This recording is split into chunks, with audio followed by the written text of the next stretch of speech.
आप पे भी इल्जाम वही था कि आपका घर जो है आपने कहां से लिया, उसकी मनी ट्रेल दें। जिसकी मैंने इंटीमेशन उस वक्त के चीफ जस्टिस को दी, ये देखो मेरे मियाँ ने मुझे पैसे भेजे और मैं घर खरीद रही हूँ। तो उन्होंने कहा जी मेरा कंसर्न नहीं है ये। मिस्टर कादर हमारी बहन, उसने कहा mister chief justice your sister is my wife. Justice Faez Isa का केस हम जब देखते हैं, कहा जाता है कि लोग डरते थे कि जब ये कल को चीफ जस्टिस बनेंगे तो हमारी बात नहीं सुनेंगे। काजी फाइज ईसा अगर कल चीफ जस्टिस बन गए तो वो किसी के खिलाफ चलेंगे? नहीं चलेंगे। जस्टिस फाइज ईसा वेरी कैपेबल, वाइज, इंटेलेक्चुअल, वो ऐसे इंसान है, वो ऐसा काम कर ही नहीं सकते। जज साहिबा, आज के दौर में तो लोग डरते हैं। जज मैं नहीं डरती थी। जमींदा ये एक माफिया है, अपराइट आदमी को नहीं बर्दाश्त करता। आपको भी तो कुछ ऑफर हुआ था कि आप रास्ते से हट जाए। मुझे चीफ जस्टिस ने कहा फोन पर, फखरुन्निसा तुम्हें डबल तनख्वाह मिलेगी, पूरा पाकिस्तान आपके नीचे होगा।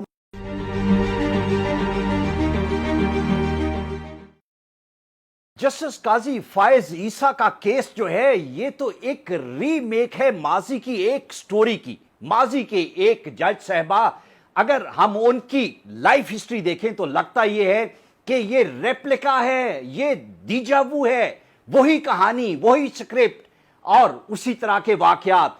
उन जज साहबा का रास्ता भी रोकना मतलूब था कि उनको चीफ जस्टिस नहीं बनने देना। उनके खामद भी एक फॉरेनर थे, उनके घर पे भी इंक्वायरी की गई कि ये घर कहां से आया, ये प्रॉपर्टीज कहां से आई, और उनको भी कहा गया कि इनको रास्ते से हटा दिया जाए इसलिए कि ये जज साहिबा ऑनेस्ट हैं, अपराइट हैं, बात नहीं मानेंगी, ऊपर से आई हुई जजमेंट्स जो हैं उनको एज इट इज इंडोर्स नहीं करेंगी। ये तो वही स्क्रिप्ट माजी का जिस तरह मैंने बताया। और वो जज साहिबा आज मेरी मेहमान हैं, जस्टिस रिटायर्ड फखरुन्निसा खोखर साहिबा। Thank you very much madam. मैं चूंकि जानता हूं और जिन लोगों ने आपकी किताब पढ़ी है उनको भी ये पता है कि ये तो बिल्कुल एक सिमिलर स्क्रिप्ट है जो आपके साथ बीता। जिस तरह आपको हरेस किया गया, जिस तरह आपसे मनी ट्रेल पूछी गई, जिस तरह आपके खामन ने आके यहाँ पे मनी ट्रेल, तो आपको भी लगा कि ये मोर और लेस उसी तरह का केस है। जो जस्टिस फाइज ईसा को मैं बहुत अच्छी तरह जानती हूँ। They very capable, wise, intellectual, और वो ऐसे इंसान है, वो ऐसा काम कर ही नहीं सकते। Honest and upright. ठीक है। अब जब जस्टिस फाइज ईसा के साथ ये हुआ तो जिस पेनफुल प्रोसेस से मैं गुजरी थी वो सारे के सारा मेरे सामने आया। आपकी आंखों के सामने वो घूमना शुरू हो गया कि मेरे साथ भी ये हुआ था। और मैंने कहा फखरुन्निसा खड़ी हो जा एंड स्टैंड फॉर हिम। मैंने उनको देखा भी नहीं था। ठीक। तो मैंने यही सुना था कि is most capable person, most capable lawyer, very intellectual person. और वो जिस फैमिली से ताल्लुक़ रखते हैं, बड़ी रिनाउंड फैमिली है। उनके जो रिलेटिव हैं, उनके फादर जो हैं वो कायदे आज़म के फ्रेंड थे। ठीक ठीक। तो ये सारी बातें थी जिसने मुझे खड़ा कर दिया। अच्छा जैसे मैं जरा आपसे ये जानना चाह रहा हूं कि जब आपको 1994 में आपकी अपॉइंटमेंट हुई जी, 94 में एलिवेट हुए जज लाहौर हाई कोर्ट, और जब आपका मकसद जो बाद में पता चला कि आपको पहली खातून chief justice Lahore high court बनने से रोका गया, आज भी हम उसकी एको जो है वो सुनते हैं। और बेशुमार जजेस ने ये कहा कि माजी में आपके साथ बड़ी ज्यादती हुई, आज तक लोग उसको रिग्रेट करते हैं। लेकिन आप पे भी इल्जाम वही था कि आपका घर जो है आपने कहां से लिया, उसकी मनी ट्रेल दें। और आपके मियां जो थे वो मॉरिशस के डिप्टी प्राइम मिनिस्टर थे, उनको आके मनी ट्रेल देना पड़ी, एग्जैक्टली जिस तरह जस्टिस काजी फाइज ईसा की बेगम साहिबा ने मनी ट्रेल दी। Tell us bit about that. बात ये है कि मेरे जो मियां हैं, अल्लाह ताला उनको गरीब की रहमत करे, वो जिंदा नहीं है आज, he was the most wonderful husband and wonderful father. मैंने उससे कहा था कि कादर मैं एक रेस्ट हाउस में रहती हूँ और तुम्हारी जवान लड़कियाँ मेरे साथ हैं। जब हम नीचे उतरते हैं तो 15-16 नौकर लाइनों में खड़े होते हैं, मैं उनकी नज़रें नहीं रोक सकती, मुझे घर दो। ठीक है। तो एक पुराना सा घर उन्होंने 1980 का, जो 1980 में बना, पुराना सा घर जिसकी کھڑکیوں کو ہاتھ لگاؤ تو کھڑکیاں ہاتھ میں آ جاتی تھیں. وہ انہوں نے مجھے پیسے بھیجے جس کی میں نے انٹیمیشن اس وقت کے چیف جسٹس کو دی کہ یہ دیکھو میرے میاں نے مجھے پیسے بھیجے اور میں گھر خرید رہی ہوں. تو انہوں نے کہا جی میرا کنسرن نہیں ہے یہ. ارشاد سے اس وقت چیف جسٹس سے. لیکن بعد میں رفیق تارڑ صاحب تھے پریزیڈنٹ اس وقت, اور جو نون لیگ کے لوگ تھے ان کے لیے ایک ہی عورت بڑی ان پلیزنٹ تھی, وہ تھی فخرالنساء, جس نے ڈٹ کے پریکٹس کی تھی اور جو قانون کو جانتی تھی. ٹھیک. اور ان کی یہی ایفرٹ تھی کہ کچھ نہ کچھ ان کے اوپر لگایا جائے. اور میں آپ کو بڑا مزیدار ڈائلاگ بتاتی ہوں.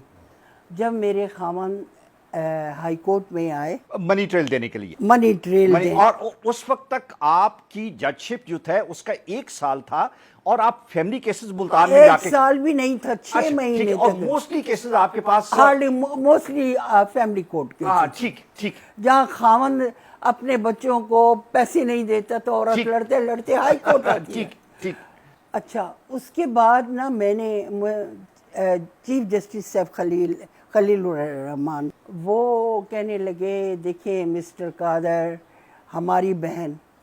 اس نے کہا mister chief justice your sister is my wife and to give her a shelter and to give my children shelter is my prime duty, and this is the money trail. And he brought all the source and the way it was transferred. ٹھیک ٹھیک. ان کے پاس بولنے کو چھوڑا ہی نہیں اس نے کوئی چیز. ٹھیک ہے. تو یہ چیز تھی. مجھے اس کو ذرا آگے لانے دیں, چونکہ میں انالوجی ڈرا کرنا چاہ رہا ہوں کہ جب منی ٹریل آ گئی, جب شرمندگی ہوگی ان تمام لوگوں کو جو آپ کو نہیں دیکھنا چاہتے تھے, جن کے لیے آپ ایک ٹف نٹ ٹو کریک تھیں, ان لوگوں نے آپ کا فردر بھی تو راستہ روکا. اب کیا ہوا کہ جس وقت اچانک 2-3 جج جو تھے وہ چلے گئے سپریم کورٹ میں, مجھ سے سینئر تھے جسٹس بھنڈاری. ٹھیک ہے. انہوں نے بھی ایکسیپٹ کر لیا سپریم کورٹ میں 1 سال کی جج شپ. تو اب آپ دیکھیں کہ میرا آ گیا نمبر, سینیارٹی پہ آپ کا نمبر, سینیارٹی پہ میرا نمبر آ گیا. جب میری باری آئی تو انہوں نے نیچے سے اٹھایا, ایک جونیئر جج کو اٹھایا اور مجھے سپرسیڈ کر دیا. افتخار چودھری صاحب تھے وہ. افتخار چودھری صاحب. ٹھیک. مجھے افتخار چودھری صاحب میرے پاس آئے تو مجھے کہنے لگے دیکھو میں تمہاری سپریم کورٹ جانے میں مدد کروں گا, تو تمہیں کوئی اعتراض ہے؟ میں نے کہا بالکل اعتراض ہے, آپ میرا حق مار کر آئے ہیں, مجھ پر کوئی عنایات نہیں ہو رہی, میں ایک ڈیو پروسیس سے چیف جسٹس بن رہی ہوں پنجاب کی, تو میں تو اس پر پروٹیسٹ کروں گی. تو وہ اٹھ کے کھڑے ہو گئے اور چلے گئے, اور میں نے جو اسٹیٹمنٹ دیا میں نے کہا چیف جسٹس آف پاکستان, اس وقت جسٹس ریاض شیخ تھے chief justice of supreme court, میں نے کہا انہوں نے ہی اسٹانشڈ جوڈیشری. اچھا, یہ آپ نے وائل بینگ اے جج Lahore high court yes it is, میرے پاس آج تک نیوز کٹنگ ہے وہ. جج صاحبہ آج کے دور میں تو لوگ ڈرتے ہیں. جج میں نہیں ڈرتی تھی, ٹھیک, کیونکہ جو ناانصافی میرے ساتھ ہوئی تھی اس کا سکار آج تک میرے برین پر ہے. اس کے بعد اللہ نے اپنی طرف سے مجھ پر بڑی نوازشات کی. جج صاحبہ میں نے آپ سے یہ جاننا ہے, مجھے یہ بتائیں کہ اب جسٹس فائز عیسیٰ جو ہیں ان کے بارے میں گورنرشپ کی بات ماضی میں ہے وہ کی جا رہی ہے, ابھی بھی ہے کہ ان کو راستے سے ہٹانے کے لیے کیا جائے گا. آپ کو بھی تو کچھ آفر ہوا تھا کہ آپ راستے سے ہٹ جائیں. ملتان میں مجھے بھیج دیا گیا. اس وقت مجھے نیو دہلی سے ایک انویٹیشن آئی تھی, کوئی سیمینار ہو رہا تھا, ورلڈ سیمینار تھا, جس میں چیف جسٹس آف پاکستان کو بھی انوائٹ کیا تھا, اور مجھے انڈیویجول کیپیسٹی میں انہوں نے انوائٹ کیا تھا. Very surprising. لیکن ایک جج این او سی کے بغیر تو جا ہی نہیں سکتا نا. مجھے انہوں نے وہ بھی انڈیا جانا ہو تو مجھے انہوں نے ملتان بھیج دیا. اچھا, ملتان میں ایک نوٹیفیکیشن آ گیا میرے پاس کہ you are hereby appointed as the chairman environment tribunal. अच्छा, आपसे पूछा गया कोई कॉन्सेंट? नहीं नहीं नहीं नहीं नहीं, जो आईनी शिके हैं वो ये हैं, वो ये कहती हैं कि जब भी किसी जज को आप कहीं और उसको पोर्टफोलियो देना चाहते पूछेंगे, हैं permission तो लेंगे, उसकी consent। परमिशन और लिखा है कंसेंट, कॉन्सेंट है, ठीक है। उसकी कंसेंट के बगैर आप उसे भेज ही नहीं सकते। तो मैंने देखा तो मैंने कहा कि हैं ये क्या है, तो मैं रातों रात लाहौर आई। उस वक्त चीफ जस्टिस सुप्रीम कोर्ट जो थे वो जस्टिस शेख रियाज अहमद। हाँ, शेख रियाज, ये न्यू दिल्ली चले गए। अच्छा, ठीक। ये उसी कॉन्फ्रेंस और में चले गए आपको न्यू दिल्ली की जहाँ बजाय उन्होंने मुझे मुल्तान एनओसी भेजा। ना मिला। ठीक है, अब उनकी जगह पर जस्टिस मुनीर शेख थे, एक्टिंग चीफ जस्टिस। ओके। अब मज़े की बात ये है कि जब एक्टिंग चीफ जस्टिस ये थे मुनीर शेख, तो मैंने यहाँ आकर एक पिटीशन लिखी कि I hereby refuse, this is highly unconstitutional and violation of article so and so of the constitution of Pakistan, और मैं इसे आई रिफ्यूज इट। और copy was sent to supreme court. मैंने एमरजेंसी में वो कॉपी भेजी, सुप्रीम कोर्ट में भेजी, अर्जेंट भेजी। दूसरे दिन मेरी कॉज लिस्ट कैंसिल हो गई, पूरी Because कॉज। आपको चेयरमैन एनवायरमेंटल कमीशन बना दिया जी गया था। जी जी ठीक। मुझे चीफ जस्टिस ने कहा फ़ोन पर कि फ़खरुन्निसा तुम्हें डबल तनख्वाह मिलेगी, पूरा पाकिस्तान आपके नीचे होगा, मतलब आप जहाँ से ट्रैवल कर सकेंगे, आपके पास 6-7 कारें होंगी, तो आप क्यों रिफ्यूज़ कर रही? वो बड़े इंसेंटिव दिए उन्होंने, बड़े आपको। मैंने कहा, मैं उनको नाम से लेती थी, मैंने कहा इफ्तिखार मेरी गाल सुन, मैं पंजाबी बोला करती थी इससे। मैं कह तू इस तरह कर, ये 5-6 कारा किसी और जज ਨੂੰ ਦੇ ਦੇ ਜਿਹੜਾ ਕੰਸੈਂਟ ਦਿੰਦਾ ਹੈ, ठीक है। ਤੇ ਨਾਲ ਚੇਅਰਮੈਨ एनवायरनमेंट ट्राइब्यूनल भी बना दे और 1,20,000 तनख्वाह भी दे दे। ठीक है, ठीक है। मैं तो नहीं लेती, मैं रिफ्यूज़ कर रही हूँ। राइट। मैंने अपने सेक्रेटरी से पूछा कि ये बताओ कि ये जो मेरा कमरा है, कमरा ये अदालत है, क्या वो भी लॉक हो गया? उसने कहा नहीं, वो खुला है। मैं गई अपने कमरे में बैठी, मैंने सारे दिन के अखबार मंगाए, अखबार पढ़े। वो जज जो उस वक्त भी 100 से ज्यादा केसेस 100-150 केसेस 150 केसेस डेली करती थी, उसने जाके अखबार पढ़े, अखबार पढ़े, सारे अखबार पढ़े। उसके बाद मैं नमाज़ पढ़ने बैठ गई।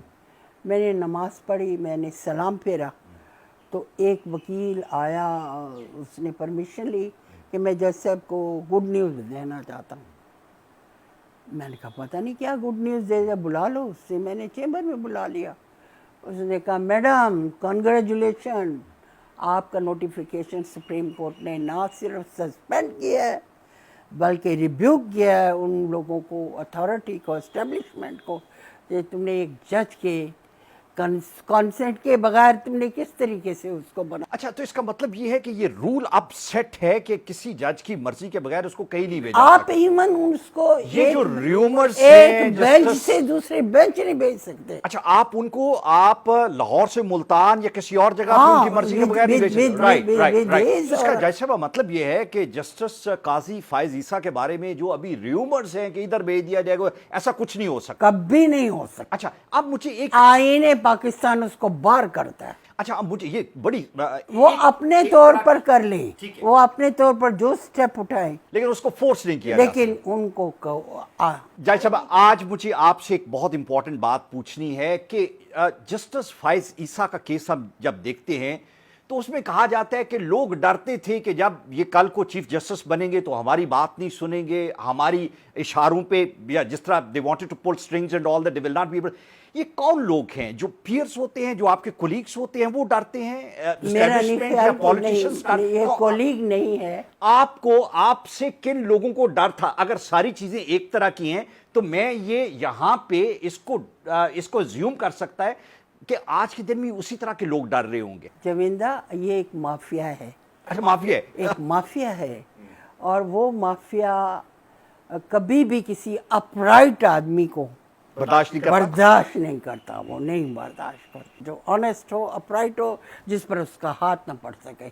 मैं नहीं समझती कि जस्टिस काजी फायज ईसा अगर कल चीफ जस्टिस बन गए तो वो किसी के खिलाफ चलेंगे, नहीं चलेंगे। एक जज का काम ही नहीं है। एक जज आइन से बाहर निकल ही नहीं सकता, कानून से निकल ही नहीं सकता। कानून सबसे बालातर है, ठीक हो गया। आइन सबसे बालातर है। हम लोग ये नहीं समझते। और मैं ये आपके थ्रू मैं एक देना चाहती हूँ कि ये जो हमारी हुकूमतें आती हैं, आज हैं कल नहीं हैं। ये बुरे वक्त को सामने रखें। अच्छा वक्त तो आज है, लेकिन कल बुरा वक्त है, तो इंसाफ देने वाली और अपराइट जज जो है वो कल भी अपराइट होगा। बिल्कुल, उनको very good, thank you so much madam, बहुत शुक्रिया। आप माजी की गलतियों से अगर हम नहीं सीखेंगे तो हम फिर वही गलतियां करेंगे और वही शर्मिंदगी उठाएंगे।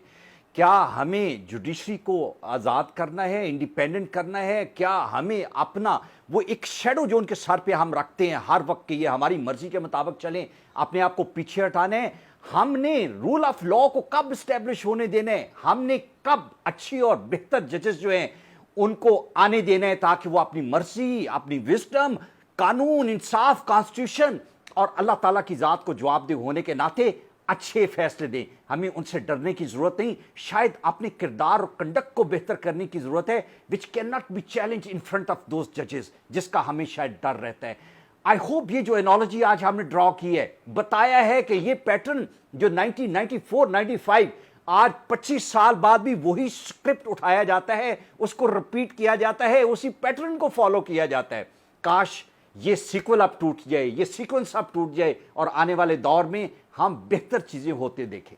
Thank you very much.